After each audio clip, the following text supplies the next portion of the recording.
lesson class. Next we talk about our protein factories. Our protein factories, these are called ribosomes. One very important thing, there is no membrane which cover the ribosome. They are devoid of membrane. These are also called nucleoprotein particle. Then ribosome are also called organelle of organelle because these are found in mitochondria and chloroplast. They have their own ribosome. Then ribosome, these are called protein factory. These are also called pallid particle. Pallid is the name of scientist who has discovered the ribosome in 1955. If we talk about the ribosome, they are of two types, 70S and 80S ribosome. 70S ribosome and 80S ribosome. मैं note कर रही हूँ मैं 70S ribosome and 80S ribosome. What is this S? S is the Swedberg's unit. Suppose आपने cell निकाली किसी animal से, अब उस सेल को आप ब्रेक डाउन कर रहे हैं. ब्रेक डाउन कैसे कर रहे हैं? जैसे आपका ब्लेंडर होता है, ऐसा एक इंस्ट्रूमेंट होता है जिसको होमोजिनाइजर बोलते हैं. हमने सेल को एक पर्टिकुलर सॉल्यूशन में डाला, सेल या चलो सपोज हम लीवर निकाल लिया, लीवर को एक पर्टिकुलर सॉल्यूशन में डाल के ब्लेंड कर लिया अच्छे से. अब उसमें सेल के सारे ऑर्गेनेली आ गए, टूटेंगे नहीं.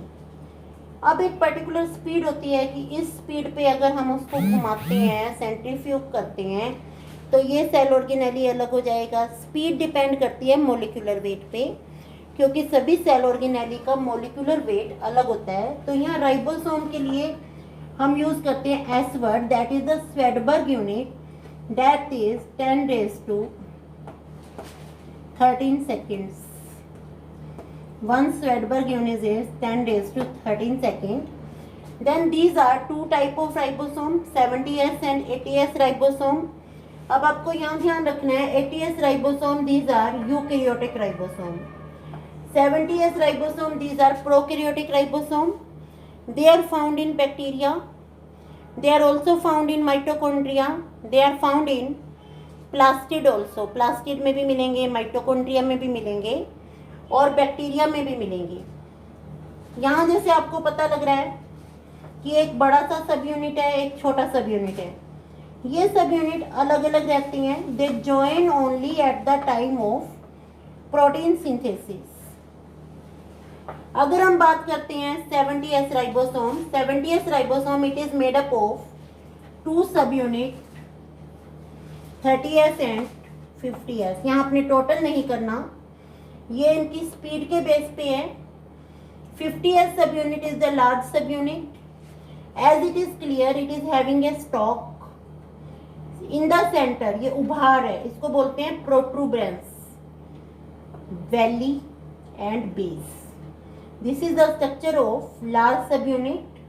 आप ऐसे करो कि एक हाथ खिला रहा है, ये इसका फेस लगा लो, इसको सेंट्रल प्रोट्रूबरेंस बोलेंगे. ये बाजू अंदर की तरफ है, इसको बेस बोलेंगे. ये इसने हाथ बाहर निकाला हुआ है, इसको स्टॉक बोलेंगे.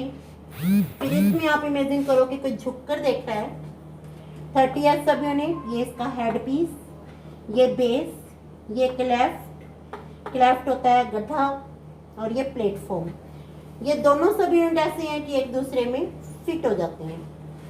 अगर हम 70S राइबोसोम की बात करें, it is made up of 50S and 30S सब unit.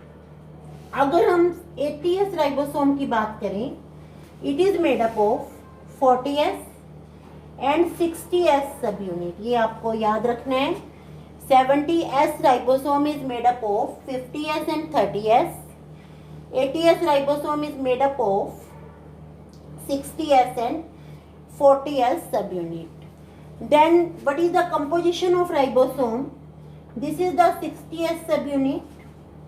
It is composed of 28S.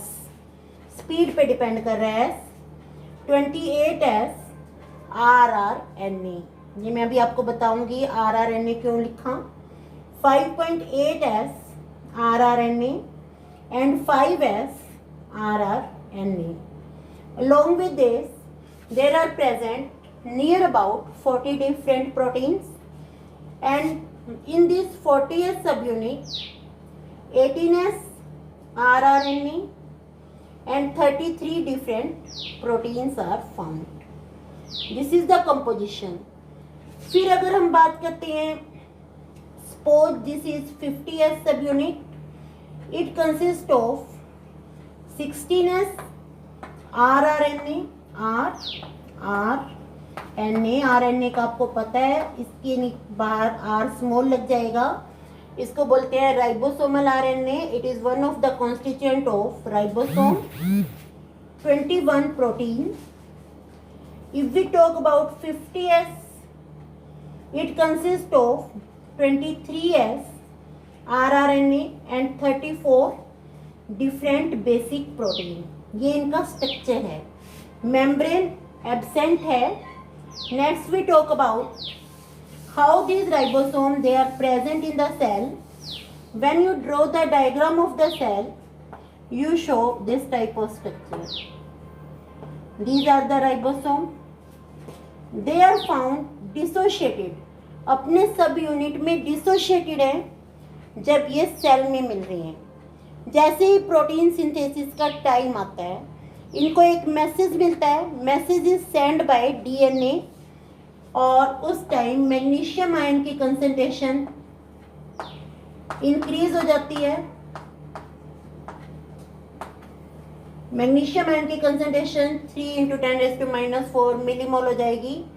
जैसे ही मैग्नीशियम आयन की ये कंसंट्रेशन होगी, राइबोसोमल सब unit they start binding.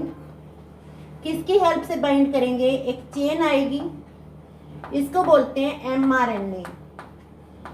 M for messenger, that is the messenger RNA. messenger RNA message लेके आ रहा है कि कौन से प्रोटीन बननी है. इस मैसेंजर RNA की हेल्प से ये ribosome sub unit, first small sub unit then large सब unit, they join together to form a structure that is having more than one ribosome. This is called पोलिसोम. आपने 2-3 और दिखाने हैं इसमें, और 2 राइबोसोम के बीच में गैप कितना होगा? 340 आर्मस्ट्रॉन्ग. अब आपने 2 टाइप के राइबोसोम देखे. एक तो राइबोसोम है जो कि रफ एंडोप्लाज्मिक रेटिकुलम से जॉइन है, और दूसरी है जो साइटोप्लाज्म में है. जो रफ एंडोप्लाज्मिक रेटिकुलम से जॉइन राइबोसोम है, वो जो भी प्रोटीन बनाएंगे वो पहले रफ एंडोप्लाज्मिक रेटिकुलम में जाएगा, वहाँ उसकी प्रोसेसिंग होती है. ये राइबोसोम जो भी प्रोटीन बनाएंगे that come into the cell. What is the main function of ribosome? They are the protein factory. They form the protein. Protein में भी प्राइमरी, सेकेंडरी, टर्चरी, वो उनकी प्रोसेसिंग पे डिपेंड करता है. And one thing you should keep in mind, tertiary protein they are the enzyme. जितने भी tertiary protein है, प्रोटीन का जो टर्चरी स्ट्रक्चर है वो करेंगे हम, दैट फॉर्म द एंजाइम. फिर एमआरएनए की बात करें, जो आरएनए है, आरएनए की 3 टाइप होती हैं. TRNA, transfer RNA, mRNA, messenger RNA, rRNA, ribosomal RNA. आपने पढ़ा है कि लास्ट सब यूनिट में 28S भी है और 23S rRNA भी है. तो ये rRNA कहाँ बन रहे हैं? न्यूक्लियोलस में बन रहे हैं. Nucleolus is a small cell organelle which is found in nucleus and is not covered by cell membrane. तो rRNA और प्रोटीन मिलके बनाते हैं ribosome. This is all about the ribosome. कई बार क्वेश्चन आ जाता है, describe in detail Palade particle, that is ribosome. Our next topic will be lysosome, mitochondria and plastid.